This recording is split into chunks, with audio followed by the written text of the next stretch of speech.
नमस्कार। आप लोगों के बीच में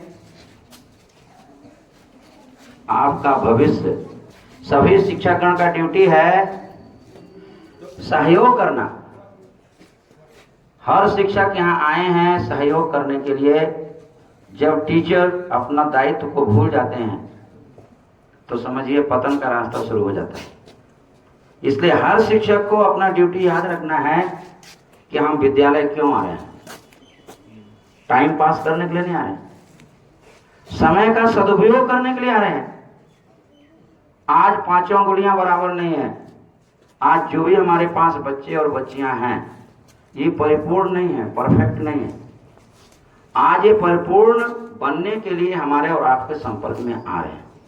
इसलिए हमारा और आपका कर्तव्य बनता है कि जहां भी जो भी मिस्टेक कर रहा है उसमें सुधार करें, तब हमारा जीवन सार्थक होगा, हमारा यहाँ आना सार्थक होगा। इसलिए हमारी दृष्टि जैसे एक चमार की दृष्टि जूता में रहती है, एक धोबी का दृष्टि एक कपड़े में रहती है, उसी प्रकार एक शिक्षक का ड्यूटी बच्चों का भविष्य कैसे बने, जो बच्चा फिट नहीं है वो कैसे फिट हो, उस पर हमेशा रहती है। तो जो जिस क्षेत्र का है उस क्षेत्र में अपने दृष्टि को रखता है। इसलिए हर बच्चे पर हम लोगों की दृष्टि होना चाहिए, सुझाव होना चाहिए, ताकि उस बच्चे का भविष्य बन सके। तो हम चर्चाएं कर रहे थे कि हम रोज चर्चा करते हैं कि आप में सुधार कैसे हो। रोज प्लान प्रोग्राम बनाते हैं, रोज सर जी लोगों से विचार विमर्श करते हैं, रोज डिस्कशन करते हैं। अभी मेरे माइंड में आ रहा है, उसकी व्यवस्था हम करने जा रहे हैं। हर शिक्षक के पास क्या पढ़ा रहे हैं, कभी किसी कारण से नहीं आए तो मटेरियल यदि हमारे पास रहे तो हम पुनः क्या बोलते हैं उसको, रिवीजन कर सकते हैं। इसलिए हर टीचर के पास, जैसा मेरे यहाँ लगा हुआ है, ऐसा हर शिक्षकगण को हम दे देंगे। कौन क्लास में क्या पढ़ा रहे हैं वो रिकॉर्डिंग होता रहेगा और रिकॉर्डिंग के बाद मेरे पास आ जाएगा। और जिस कारण से कभी एब्सेंट हो गए तो पुनः उन्होंने जो पढ़ाया वो कितना % बच्चों को कंठस्थ है या नहीं है, ये हमारे लिए सुविधा हो जाए। हम चिंतन कर रहे हैं कि यदि हम फिट नहीं है, जो फिट है उनसे मदद लेना है। जिस चीज का हमको ज्ञान नहीं है, जिनके पास ज्ञान है उसको संग्रह करना है, उसको इकट्ठा करके रखना है। तो एक बात हमको आज समझ में आया, खासकर बच्चियों के लिए स्पेशली है। कोई भी बच्ची, मेरा हाथ जोड़कर अनुरोध है, क्योंकि आजकल जो दिन प्रतिदिन अखबार के माध्यम से इधर उधर से जो सूचना मिल रही है, घटनाएं बहुत घट रही हैं। क्योंकि समाज में जिनको सत्संग करने का, जिनको अच्छी अच्छी बातों को सुनने का सौभाग्य प्राप्त नहीं हो रहा है, आज उनकी जो प्रवृत्ति है वो राक्षस जैसे हो गई। तो क्या हो रहा है, कब क्या होगा कोई ठिकाना नहीं, कब बंदर जैसे जंप कर जाएगा। इसलिए सावधानी हटी और दुर्घटना घटी। इसलिए कोई भी बच्चियां, मेरा हाथ जोड़कर अनुरोध है, मानोगे तो सुरक्षित रहोगे, नहीं मानोगे तो समझना आपको कोचिंग जाने की जरूरत नहीं है।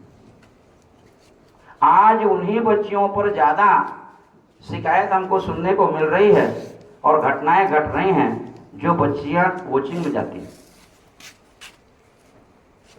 और घटना घटने के बाद फिर सावधानी बरतना ये मूर्खता का लक्षण है। घटना के पहले हमको तो सावधानी बरतना है। हम कहीं भी जाए, अपने माँ के साथ जाएं, अपने गार्जियन के साथ जाएं, अकेले में ना जाएं। आजकल की बहुत सी बच्चियां अकेले में जाना पसंद करती हैं। हम अकेले जाएंगे, माँ के साथ नहीं जाएंगे। कोई भी बात हो गया तो माँ को नहीं बताती, और उसी कारण से उनकी स्थिति खराब होती जा रही है और मर्डर होते जा रहा है। इसलिए आपको जो आपके सर जी ने जो पढ़ाया है, नाउ सफिशिएंट, जितना उन्होंने पढ़ाया है उतना आप याद करके दिखा दीजिए, और जितनी आपको जरूरत है उतना आप और समझ लीजिए। घर में जब खाना बनता है और उस भोजन से जो संतुष्ट नहीं होते हैं वही लोग होटल में खाना खाने जाते हैं। सभी लोग होटल में खाना खाने नहीं जाते हैं। तो आप अपने सर जी से यदि संतुष्ट नहीं हैं, आपको बोलने में डर लगता है, तो आप मेरे पास आकर के बोलिए कि दादाजी ये सर जी जो पढ़ाते हैं हमको समझ में नहीं आता है, ये सर जी आते हैं तो हमारा जो क्वेश्चन आंसर है नहीं लिखाते हैं, हम परीक्षा में कैसे सफल होंगे। आपको जो भी चाहिए, आप अपने घर में जब 2 रोटी से पेट नहीं भरता है तो माँ से बोलते हैं माँ 2 रोटियां और चाहिए।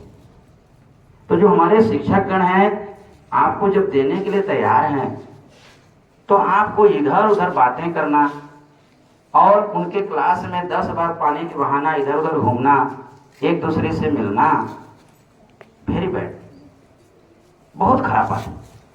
खासकर जो हमारी मैच्योर्ड बच्चियां हो चुकी हैं, मैच्योर्ड बच्चे हो चुके हैं, एक कहावत है पुराना कि तालियां एक हाथ से नहीं, एक हाथ से चुटकी बजती, तालियां दोनों हाथ से बजती। इसलिए बच्चों को भी सावधानी बरतना है, क्योंकि नया कानून आया है। क्या कर रहे तुम अभी? कि कोई भी इस प्रकार का FIR होने पर आजीवन कारावास नहीं तो फांसी की सजा। और श्री श्री आनंद मूर्ति जी ने भी बोल दिया है, no individual should be allowed to accumulate any wealth without the clear permission और approval of the collective body. समाज के अनुमति के बिना आप कोई धन संग्रह नहीं कर सकते हैं, समाज के अनुमति के बिना कोई भी नियम का उल्लंघन नहीं कर सकते हैं। यदि आप कर रहे हैं तो आपको पनिशमेंट मिलेगा, प्रकृति पनिशमेंट देगी, भगवान पनिशमेंट देगा। इसलिए जो अपना राइट है उस राइट को समझना है, उसी में संतुष्ट रहना है। दूसरे को छीनने का, दूसरे पर कुदृष्टि डालने की कोई जरूरत नहीं। कुछ बच्चे, कल हम रिकॉर्डिंग किए, कुछ बच्चे बोले दादाजी मैं गलत था, आप गलत नहीं। बुलाने के बाद बोल रहे हैं, आपको पहले बोलना है। जब हमने आपको 1 सप्ताह टाइम दिया कि जो भी बच्चे मैसेज भेजते हैं, एक दूसरे का नंबर रखे हैं, उसको बंद करें।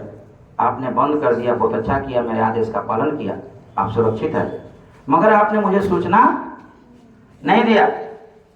कोई भी मिस्टेक होने पर, कोई भी बीमारी होने पर, कोई भी घटना घटने पर आपको डरने घबराने की जरूरत नहीं, छिपाने की जरूरत नहीं है। अपने गार्जियन से नहीं, मैडम से, सर जी लोगों से कोई ना कोई बात को बोलो। बोला गया है खैर खून खांसी खुशी, बैर प्रीति मदपान, रहीमन दावे ना दबे। कितना दबाओगे, किसी से दुश्मनी हो जाएगा, या आपको खांसी हो जाएगा, या आपको प्रेम हो जाएगा, ये दबने वाला नहीं है। कहीं खून का धब्बा लग गया आपके, ये हम नहीं बोल रहे, रहीम जी बोल रहे हैं। रिलायंस सोल थे, वो कोनो PhD करने नहीं गए थे, मगर वो उनका अंतर्मुखी होते थे। इसलिए हर बच्चा बच्ची यदि चाहता है कि मेरा फ्यूचर बने, आंख बंद करके पद्मासन लगा करके 15-20 मिनट पढ़ो। जितने भी हमारे सर जी पढ़ा रहे हैं सबकी बात आपको समझ में आएगी। तो आज से मेरा अनुरोध है कि हमारे जो भी शिक्षक गण हैं सभी अनुभवी हैं और सभी सर्विस ओरिएंटेड माइंड के हैं। हमारा कोई भी टीचर यहाँ बिजनेस ओरिएंटेड माइंड का नहीं है। आई नो वेरी वेल, मैं अच्छी तरह से जानता हूँ। इसलिए जितना अधिक से अधिक आप लाभ उठाना चाहें, लाभ उठा सकते हैं।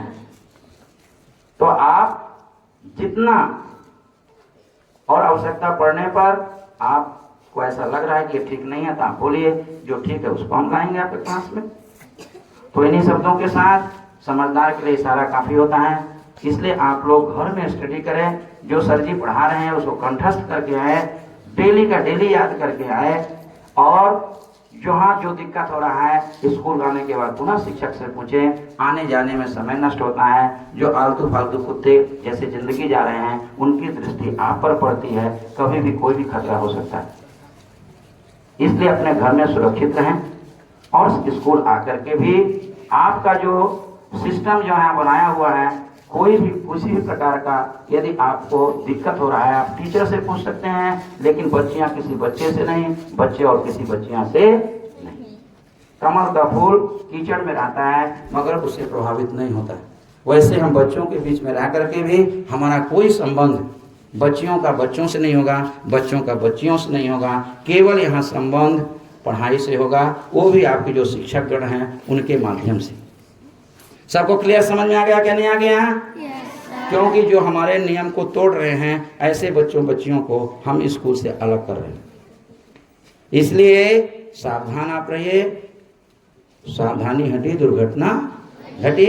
और जिस उद्देश्य से आप आए हैं हम उसको समझ रहे हैं, जितना हो सकेगा हम आपका उद्देश्य कैसे कम समय में पूरा हो उसमें लगे हुए हैं। यदि आपका कोई सुझाव है वो भी आप दे सकते हैं। थैंक यू, नमस्कार। सभी बच्चे और बच्चियां 1 by 1 गो टू क्लासरूम। और सभी शिक्षकगण से अनुरोध है कि आपकी उपस्थिति प्रेयर में बच्चों के मनोबल को ऊंचा करती है और बच्चे हमारे अनुशासन में रहते हैं, इसलिए आप लोग जरूर प्रेयर में सभी लोग रहें। थैंक यू, नमस्कार।